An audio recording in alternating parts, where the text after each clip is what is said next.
pushing and shoving. It's the press conference stuff. I think like you got 50-50. Either we're going to face off or someone's going to get pushed, and he went for the opposite. So it's like school playground stuff. I know it's like Anthony Joshua can't win, you can't lose. He's either. And I thought yesterday he looked very tense, very serious.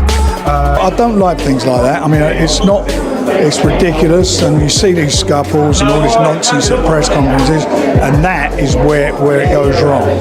There's a little cut. I don't know how bad it is. I'm not had a chance to speak to anybody. Tyson Fury shocked everyone by shoving Anthony Joshua during their heated press conference face-off, reminding boxing fans why the heavyweight division never stays quiet for long.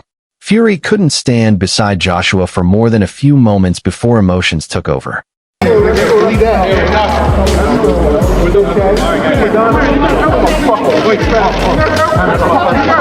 and gentlemen, yes, everyone please be seated. We can expect fireworks at the Garden on that tape. Anthony Joshua, however, stayed calm and composed. Instead of reacting physically, he let his words do the talking, calling himself the landlord and showing confidence without losing control. Joshua didn't need to shove anyone to make his point. Disease, I feel like he's toxic. I feel like you can put any top heavyweight in the world up here and he'll probably say the same thing about them all. So it's just him as a person, and then he just needs a beat down, needs humbling. And instead of eating cheeseburgers, I'm going to feed him some humble pie. Frank Warren criticized the incident, calling it unnecessary behavior from two experienced professionals. He believes fans pay to see Tyson Fury and Anthony Joshua settle their rivalry inside the ring, not across a press conference table. His comments reflected how avoidable the confrontation really was. It's boxing, it's family. John's John. Both goading each other. Both very personal. Both means a lot to everybody. Shouldn't have done it. Johnny Nelson praised Anthony Joshua for refusing to retaliate despite Fury's aggression. Most fighters would have responded instantly, but Joshua remained disciplined under the spotlight. Nelson believes that level of composure is difficult to maintain, especially during such an intense moment, and it showed Joshua's growing maturity. Next undisputed champion. Anthony Joshua's next undisputed champion. Tell me, what was you thinking when he went down in the first round?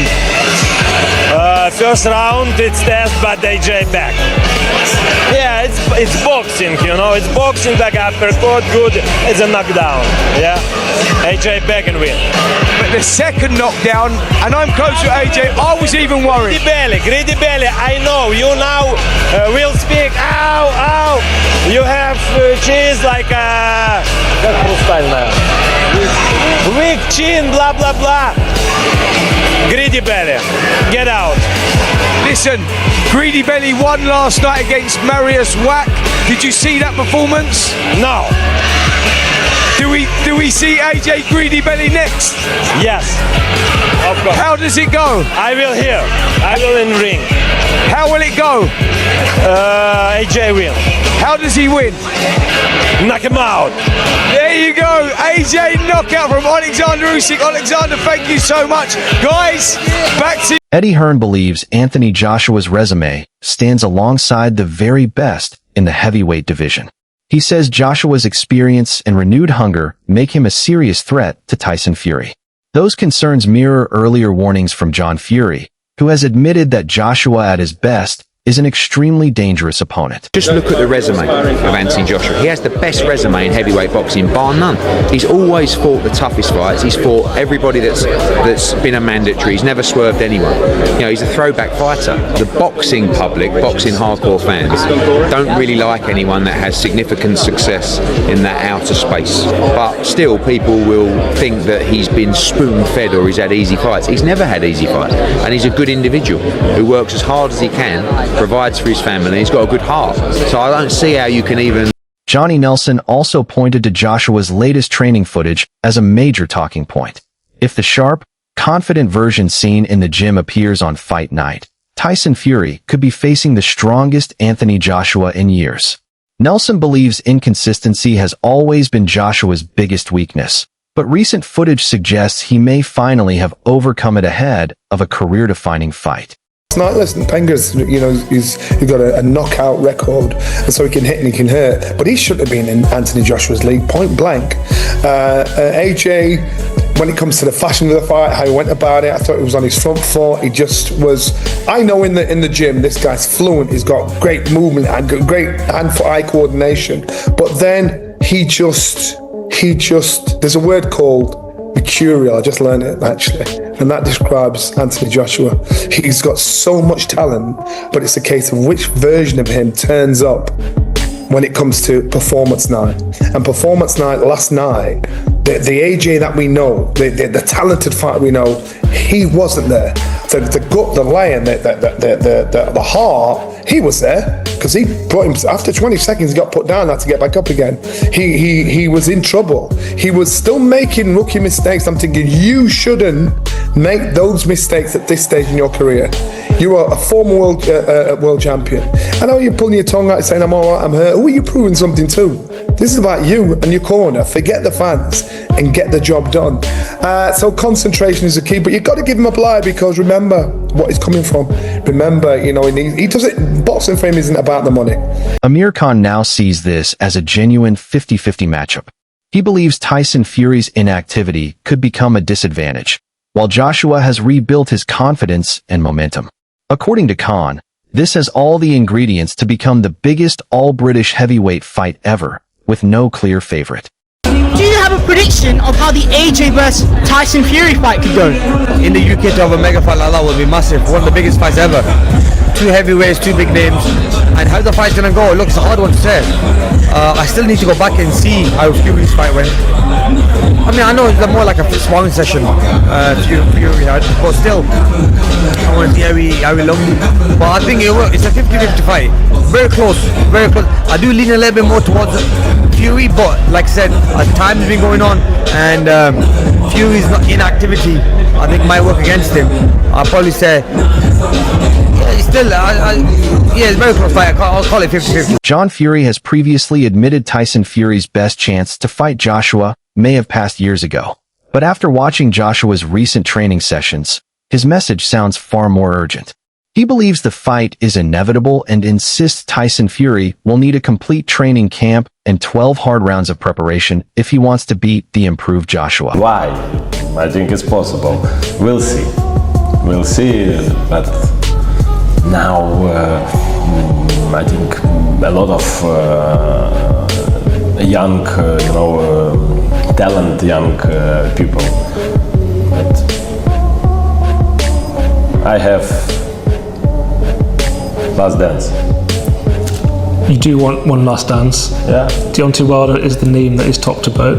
What is it that attracts you to a fight with him? It's been a long time since he was at the top. It's, listen, this is...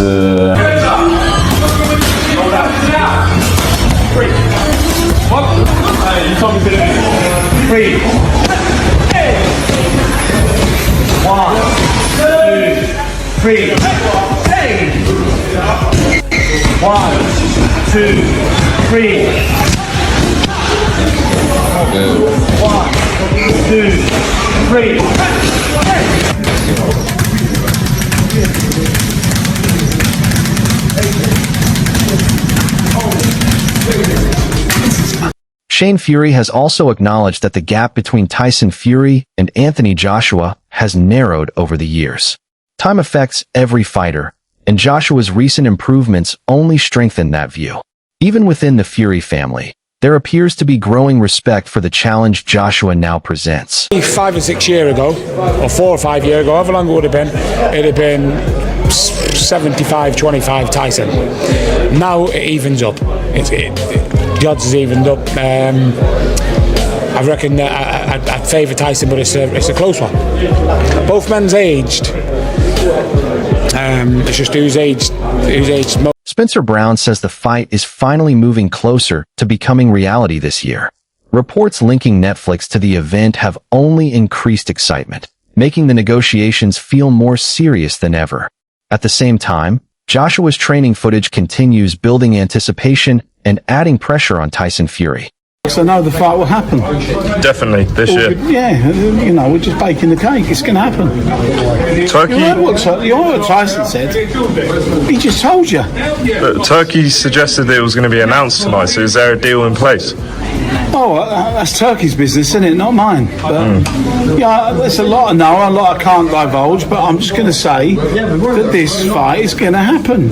And the man behind it is Turkey O'Shake, and the company behind it will be... Peter Fury understands exactly what makes an elite heavyweight, and his praise for Anthony Joshua carries real weight. By recognizing Joshua's complete skill set and ability to compete with world-class opposition, Peter highlighted just how dangerous he has become. Those comments should not be ignored by Tyson Fury's camp. Well, whether he can take him or not, he shouldn't be taking him, and he knows that.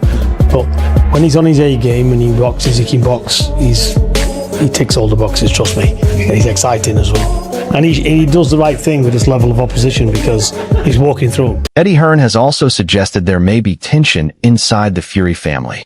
He believes John Fury's willingness to speak openly comes from being less involved in Tyson Fury's inner circle.